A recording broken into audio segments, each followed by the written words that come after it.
Praise the Lord. இந்த September மாதத்தில் 30ஆம் தேதி ஆகிய இந்த திங்கட்கிழமையின் காலை வேளையில் தேவ சமூகத்தில் வந்திருக்கிற ஒவ்வொருவரையும் கர்த்தர் தாமே ஆசீர்வதிப்பாராக. இந்த நாளிலும் நம்ம தியானிக்கிற தேவனுடைய வார்த்தை நம்முடைய பரிசுத்த வேதாகமத்தில் மத்தேயு எழுதின சுவிசேஷம் 11ஆம் அதிகாரம் 29வது வசனம். Matthew chapter 11 verse 29. நான் சாந்தமும் மனத்தாழ்மையுமாயிருக்கிறேன். என் நுகத்தை உங்கள் மேல் ஏற்றுக்கொண்டு என்னிடத்தில் கற்றுக்கொள்ளுங்கள், அப்பொழுது உங்கள் ஆத்துமாக்களுக்கு இளைப்பாறுதல் கிடைக்கும். ஹல்லேலூயா. ஆண்டவருடைய அருமையான வசனத்துக்காய் கர்த்தரை ஸ்தோத்திரிக்கலாமா? எங்கள் ஆண்டவராக இயேசு கிறிஸ்து என்ன சொல்லுகிறாரு? என்னிடத்திலே கற்றுக்கொள்ளுங்கள். நம்ம நிறைய விதத்தில் கற்றுக்கொள்ளுகிறோம் இல்லையா? புக்ஸ் மூலமாக நிறைய காரியங்களை புரிஞ்சுக்கொள்கிறோம். காலேஜுக்கு போகிறனால, ஸ்கூலுக்கு போகிறனால நிறைய படித்து கொள்ளுகிறோம். நம்முடைய எக்ஸ்பீரியன்ஸ் மூலமாக கூட நம்ம நிறையா படித்து கொள்ளுகிறோம். எவ்வளோ நபர்கள் மூலமாக நம்ம படிக்கிறோம். ஆனால் ஜீசஸ் என்ன சொல்கிறாங்க? என்னிடத்தில் கற்றுக்கொள்ளுங்கள். எதை ஆண்டவர் என்னிடத்திலே கற்றுக்கொள்ளுங்கள் என்று சொல்லுகிறார்? ஆண்டவர் எவ்வளோ சாந்தமாக, எவ்வளோ மனத்தாழ்மையாக இருக்கிறாங்க இல்லையா? அதை ஆண்டவரிடத்தில் நம்ம கற்றுக்கொள்ள வேண்டும். இயேசு கிறிஸ்து எவ்வளோ சூழ்நிலையில் சாந்தமாக இருக்கிறதுனா என்னது? சாந்தம், மனத்தாழ்மை. மனத்தாழ்மை அட்லீஸ்ட் நமக்கு ஒரு அண்டர்ஸ்டாண்டிங் இருக்குது. சாந்தமாக இருக்கிறதுனா அமைதியாக பதில் சொல்கிறதுல, ரொம்ப இமீடியட்டாக நம்ம எதுவும் செய்யணும் அப்படின்னு யோசிக்காமல் கொஞ்சம் பொறுமையாக இருக்கிறது, கொஞ்சம் நிதானம், பொறுமை, இதெல்லாம் தான் அந்த சாந்த குணத்துக்குள்ளே அடங்கி இருக்கிற குணங்கள். ஆனால் இன்றைக்கி நமக்கு இல்லாத ஒன்றுனா இந்த சாந்த குணம்தான். தாழ்மை கூட நிறைய நேரத்தில் நம்மக்கிட்ட இருக்குது, பெருமையாக நம்ம ரொம்ப இருக்கிறது கிடையாது. ஆனால் இந்த சாந்தம் வரமாட்டேங்குது. ஏன் சாந்த குணம் வரமாட்டேங்குதுன்னா, நம்மளை சூழ இருக்கிற ஜனங்கள் அப்படி இல்லாமல் இருக்கிறாங்க. யார் ஃபஸ்ட்டு போகலாம், யார் ஃபஸ்ட்டு, யாருக்கு என்ன வேணால் நடக்கட்டும், ஏன் காரியம் நடக்கணும் அப்படின்ற ஒரு மைண்ட் செட்டு தான் இன்றைக்கி பீப்புள் மத்தியில் ரொம்ப இருக்குதே ஒழிய, யாருமே கொஞ்சம் பொறுமையாக, கொஞ்சம் நிதானமாக, அது பேசுகிறதா இருக்கட்டும், அது நடக்கிறதா இருக்கட்டும், அந்த நிதானம், அந்த பொறுமை இந்த நாட்களில் நம்ம எங்கேயுமே பார்ப்பது அது அரிதாய் காணப்படுகிறது. ஹல்லேலூயா. இன்றைக்கி பொறுமையாக இருந்தால் உலகம் என்ன சொல்லுது? நீங்கள் ரொம்ப வீக், ஏன்னா வாழவே தெரியலையா உனக்கு, என்ன பைத்தியக்காரி மாதிரி இருக்கிற அப்படின்னு தான் இன்றைக்கி உலகம் அவங்கள லேபிள் பண்ணுது இல்லையா? ஆனால் ஜீசஸ் சொல்கிறாங்க, அந்த குவாலிட்டி, அந்த சாந்தமாக இருக்கிற குவாலிட்டி என்றது விசேஷித்த ஒரு குணம் என்று கர்த்தர் சொல்லுகிறார். நம்ம பேதுருவில் கூட நம்ம வாசித்திருக்கிறோம்ல, பெண்களாகிய நமக்கு கொடுக்கப்பட்ட ஒரு ஆலோசனையில், சாந்தமும் அமைதலும் உள்ள ஆவி உங்களுக்குள்ளே இருக்கட்டும், அது தேவனுடைய பார்வையில் விலையேற பெற்றது என்று கர்த்தர் சொல்லுகிறார். உலகம் அதை குப்பைன்னு நினைக்குது, உலகம் நினைக்குது நீ பைத்தியக்காரி, அவங்களுக்கு வாழ தெரியல, அதனால் அப்படி இருக்கிறாங்க, எல்லாரையும் விட்டுக்கிட்டே இருக்கிறாங்களே, இப்போ இவ எப்போ முன்னேறுவா அப்படின்னு உலகம் நம்மளை குறித்து சொல்லலாம். ஆனால் ஜீசஸ் என்ன சொல்கிறாங்க? அது வெளியேற பெற்ற குணம். அந்த குணம் என்கிட்ட இருந்துச்சு, ஜீசஸ் கிட்ட அந்த குணம் இருந்துச்சா? ஆண்டவர் பொறுமையாக இருந்தாரா? எல்லாரிடத்துலையுமே, எல்லார்கிட்டையும் பொறுமையாக இருந்தார்ல, எல்லாரையும் மனதுருக்கத்தோடு பார்த்தார். தன்னுடைய சுயத்தை அவர் முதன்மையாக வைக்கல, மற்றவங்களையும் அவர் முதன்மையாக வைத்தார். இன்னைக்கு ஜனங்கள் அப்படி இருக்கிறாங்களா? நம்மளையும் சேர்த்தே நம்ம யோசித்தோன்னா கூட நம்மளும் கூட நிறைய நேரத்தில் செல்ஃபிஷாக தான் இருக்கிறோம். நான் பண்ணணும், நான் பேசணும், நான் இருக்கிறத காட்டணும் அப்படின்ற குணம் தான் இன்றைக்கி எல்லாரிடத்துலையும் இருக்குது. சரி, நம்ம அமைதியாக இருக்கலாம், அவங்க பண்ணுறாங்க பண்ணட்டும் அப்படின்னு அந்த அமைதியாக இருக்கிற குணம் இன்றைக்கி நிறைய பேர்கிட்ட இல்லவே இல்லை. ஹல்லேலூயா. அதைத்தான் தேவனிடத்தில் நாம் கற்றுக்கொள்ள வேண்டும் என்று இயேசு சொல்லுகிறார். இன்றைக்கி ஒரு ஃபாஸ்டான உலகத்தில் இந்த சொல்லுவோம்ல, ஃபாஸ்ட்டாக போகிறவங்க தான் ஜெயிப்பாங்கன்ற மாதிரி இன்றைக்கி ஓடிக்கிட்டு இருக்கிறாங்க. ஆனால் மேரத்தான் ரேஸ், அந்த மேரத்தான் ரேஸை நம்ம பார்க்கும்போது ஃபாஸ்ட்டாக போகிறவங்க ஜெயிக்கிறது இல்லை, என்டியூரன்ஸை பில்டப் பண்ணுறவங்க ஜெயிக்கிறாங்க. என்டியூரன்ஸ்னால் என்னது? நிதானமாக, ஆனால் அந்த ஓட்டத்தை அவங்க என்ன செய்துக்கிட்டே இருக்கிறாங்க, ஓடிக்கிட்டே இருக்கிறாங்க.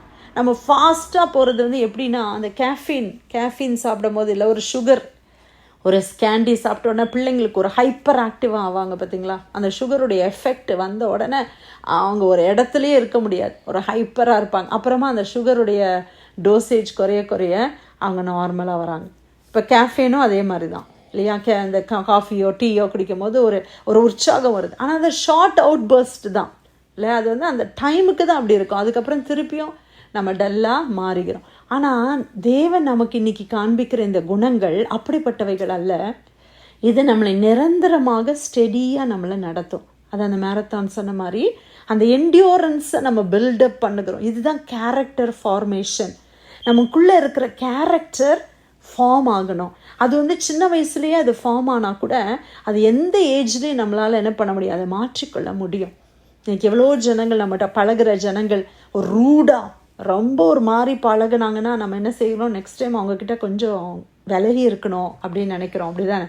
உங்கள் வேலை ஸ்தலமாக இருக்கட்டும், எதுவாக இருக்கட்டும், நெய்பர்ஸாக கூட இருக்கட்டும், ரொம்ப சட்டுன்னு இருக்கிறாங்க, ரொம்ப ரூடாக பிஹேவ் பண்ணுறாங்க, ரொம்ப செல்ஃபிஷாக இருக்கிறாங்க, அவங்க தான் ஃபஸ்ட்டு அப்படின்ற மாதிரி நினைக்கிறாங்கன்னா அவங்கக்கிட்டேருந்து நம்ம கொஞ்சம் விலகி இருக்கலாம் அப்படின்னு தானே நமக்கு தோணுது. அவங்களோட ரொம்ப குவைண்ட் ஆகிறதுக்கு நம்ம விருப்பம் இல்லை. ஏன்னா அவங்க ஒரு மாதிரி டிஃபிகல்ட்டாக இருக்குது அவங்களோட மூவ் பண்ணுறது. ஆனால் இது ஒருத்தங்க ரொம்ப கைண்டாக இருக்காங்க, ரொம்ப நல்லா இருக்காங்க, இல்லை நீங்கள் போகிற ஒரு ஷாப்லேயே அப்படி ஒரு பர்சன் இருக்காங்கன்னு ஒர்க் பண்ணுறாங்கன்னு வச்சுக்கோங்க. நம்ம என்னன்னாலும் என்ன பண்ணுவோம், அவங்கக்கிட்ட தான் போவோம், அவங்க இல்லையான்னு கேட்போம் இல்லையா? ஏன்னா அந்த கேரக்டர் நம்மக்கிட்ட ஃபார்ம் ஆகணும். அது எங்கேருந்து நம்ம கற்றுக்கொள்ள முடியும்? ஜீசஸ் கிட்ட அந்த கேரக்டர் இருக்குது. அதுதான் ஆண்டவராகிய இயேசு கிறிஸ்து சொல்கிறாரு, நான் எப்படி இருக்கிறேன்னு சொல்கிறார் பாருங்களேன். நான் சாந்தமும் மனத்தாழ்மையுமாக இருக்கிறேன், என் நுகத்தை உங்கள் மேல் ஏற்றுக்கொண்டு என்னிடத்தில் கற்றுக்கொள்ளுங்கள். இப்போ ஜீசஸ் கிட்ட நம்ம அதை பார்த்து நம்ம லேர்ன் பண்ணுறோம். இப்போ நிறைய பேர் ப்ரீச் பண்ணுவாங்க, இப்படி இருக்கணும் அப்படி இருக்கணும். அவங்க லைஃப்பில் அது ஒன்றுமே இருக்காது, அவங்க அப்படி இருக்கவே மாட்டாங்க. ஆனால் சொல்ல மட்டும் செய்வாங்க. இன்றைக்கி அம்மா அப்பாவாக நம்ம பேரண்ட்ஸாக இருக்கிறோம், பிள்ளைங்கக்கிட்ட நீ படி பண்ணக்கூடாது, அப்படி பண்ணக்கூடாது, ஜெபிக்கணும், பைபிள் வாசிக்கணும். அப்போ நான் அதை செய்தாதான் பிள்ளைங்கக்கிட்ட அதை சொல்ல முடியும். நான் ஒன்றுமே செய்யாமல் பிள்ளைங்கக்கிட்ட நீ இப்படி பண்ணு அப்படி பண்ணுனா அந்த பிள்ளைங்க அடுத்து ஒருவேளை இப்போ கேட்கல, ஆனால் ஒரு டைமில் மம்மி நீங்கள் எங்கே மம்மி பண்ணுறீங்க, நீங்கள் ஜெபம் பண்ணுறீங்களா, நான் உங்களுக்கு ஜெபம் பண்ணுறதை பார்க்கவே இல்லையே அப்படின்னு சொன்னாங்கன்னா, அப்போ ஜீசஸ் பாருங்கள், ஹீ வாஸ் ஸோ பர்ஃபெக்ட். ஆண்டவர் பர்ஃபெக்டாக இருந்தார், நம்மக்கிட்ட என்கிட்ட கற்றுக்கோங்கன்னு சொல்கிறாரு. இப்போ ஆண்டவர் இடத்துல நம்ம கற்றுக்கொள்கிறோம். ஆண்டவருடைய நுகம் எப்படியான நுகம்? அது மெதுவான நுகம், அது லகுவான நுகம் என்று அடுத்த வசனத்தில் பார்க்குறோம். நம்ம இப்படி செய்யும் பொழுது இதை கற்றுக்கொள்ளணும். சாந்தமும் மனத்தாழ்மையுமா நம்ம இருக்கும்போது நமக்கு என்ன கிடைக்கும் தெரியுமா? நம்ம ஆத்துமாக்களுக்கு இளைப்பாறுதல் கிடைக்கும். எத்தனை பேருடைய ஆத்துமால இளைப்பாறுதல் இல்லாமல் ஒரு ரெஸ்டே இல்லாமல் அப்படியே எங்கேயோ ஓடிக்கிட்டே இருக்கிற மாதிரி, அதாவது ஆத்துமாவில் அப்படி இருக்குது. சிலருக்கு இன்றைக்கி தூக்கம் வராததுக்கு ரீசன் என்ன? அவங்க மைண்டு தூங்க மாட்டேங்குது. அவங்க பாடியில் அவங்க படுத்திருக்காங்க, ஆனால் அவங்க ஆத்துமா, அவங்க மைண்டு எதையோ யோசித்து யோசித்து யோசித்து குழம்பி கலங்கி பயந்து அப்படியே ஒரி பண்ணி அந்த ஆத்துமாவில் இளைப்பாறுதலே இல்லை. ஆனால் ஜீசஸ் சொல்கிறாங்க, நீ பொறுமையாக இரு, நீ சாந்தமாக இரு, நீ எல்லாருக்கும் விட்டு கொடுத்தா நல்லது தான், நான் பார்த்துக்கிறேன்னு சொல்கிறார். விட்டு கொடுக்கறதுனால நம்ம ஏதாவது இழந்து போகிறோமா? யோசித்து பாருங்கள். ஒருத்தர் நமக்கு முன்னால் இடிச்சுக்கிட்டு நம்மளை போகணுன்னு நினைக்கிறாங்க, சரி ஓகே நீங்கள் போங்க அப்படின்னு சொல்லி விட்டு கொடுக்கறதுனால நம்ம தான் ஆசீர்வதிக்கப்படுறோம். பிரியமானவர்களே, ஒருவேளை நான் லேட் ஆகுது, எனக்கு வர வேண்டிய ரைட்ஸ் எனக்கு லேட் ஆகுதுன்னா கூட ஆண்டவர் அந்த குணத்தை நம்மிடத்துல பார்த்து நம்மளை ஆசீர்வதிக்கிறார். நம்மளை இடிச்சுட்டு போனவங்க கடைசியில் நமக்கு பின்னால் போக சான்ஸ் இருக்குது. ஸோ நம்ம தேவனை டிபெண்ட் பண்ணுறோம், கர்த்தரை நம்ம சார்ந்து கொள்ளுகிறோம். கொஞ்சம் பொறுமையாக, கொஞ்சம் நிதானமாக, கொஞ்சம் தீமையை சகிக்க ஆண்டவர் நம்மளிடத்துல எதிர்பார்க்கிறார். ஆண்டவர் சொல்கிறாரு, தீமையை சகிக்க மாட்டீங்களே, உங்களால் தீமையை சகிக்க முடியலையே அப்படின்னு ஆண்டவர் ரொம்ப ஏங்குறத நம்ம பார்க்குறோம். ஜீசஸ் எவ்வளோ தீமையை சகித்தாங்கல்ல. ஜீசஸ்க்கு எவ்ரி ரைட் இருந்துச்சு, பவர் இருந்துச்சு, அத்தாரிட்டி. இன்றைக்கி நமக்கு ரைட் இருக்குது, பவர் அத்தாரிட்டி நமக்கு கிடையாது. அவ்வளோ அதிகாரமுடைய தேவன் சொல்லுகிறார், நான் சாந்தமும் மனத்தாழ்மையுமா இருக்கிறேன். ஹல்லேலூயா. நம்ம ஃபஸ்ட்டு போய் வின் பண்ணணும்னு இல்லை, நம்மளுடைய எய்ம் எல்லாம் முடிக்கணும், அவ்வளோதான். ஃபஸ்ட்டு தான் போகணுன்றது கிடையாது பிரியமானவர்களே. இந்த வாழ்க்கை என்கிற ஓட்டத்தில் நம்ம ஜெயத்தோட முடிக்கணும், அவ்வளவுதான் ஆண்டவர் எதிர்பார்க்கிறார். நம்ம ஃபஸ்ட்டு போகிறனால கோல்டு மெடல், செகண்ட் வந்தால் சில்வர், தேர்டு வந்தால் பிரான்ஸ், அதுக்கப்புறம் உள்ளவங்களுக்கு ப்ரைஸ் கிடையாது அப்படின்னு உலகம் நிர்ணயித்திருக்குது ஓட்டத்தை. ஆனால் தேவன் நிர்ணயித்த இந்த வாழ்க்கை ஓட்டம் என்பது அப்படிப்பட்டது அல்ல. இன்னொருத்தரை இடிச்சிட்டு இன்னொருத்தரை கீழே தள்ளிட்டு நான் முன்னால் போயிடணும் அப்படின்றது அல்ல. என்னை விட எல்லாருமே முன்னால் போட்டோம், பரவாயில்ல, நான் இந்த ஓட்டத்தை ஜெயமாக முடிக்கணும், அவ்வளோதான். ஃபினிஷ் லைனுக்கு நான் வரணும், அவ்வளோதான் பிரியமானவர்களே.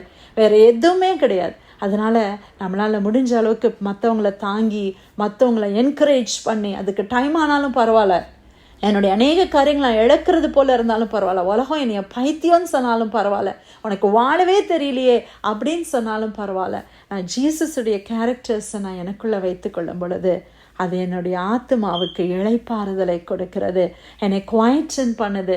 It's okay, it's all right அப்படின்ற மைண்ட் செட் எனக்கு வருது.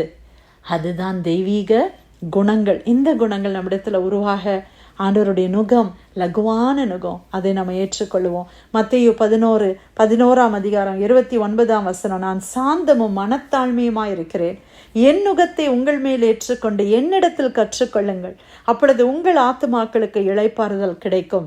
ஆண்டவர் கொடுத்த வார்த்தைக்காய் நன்றி செலுத்தி யாராவது நம்ம ஜெபிக்கலாமா?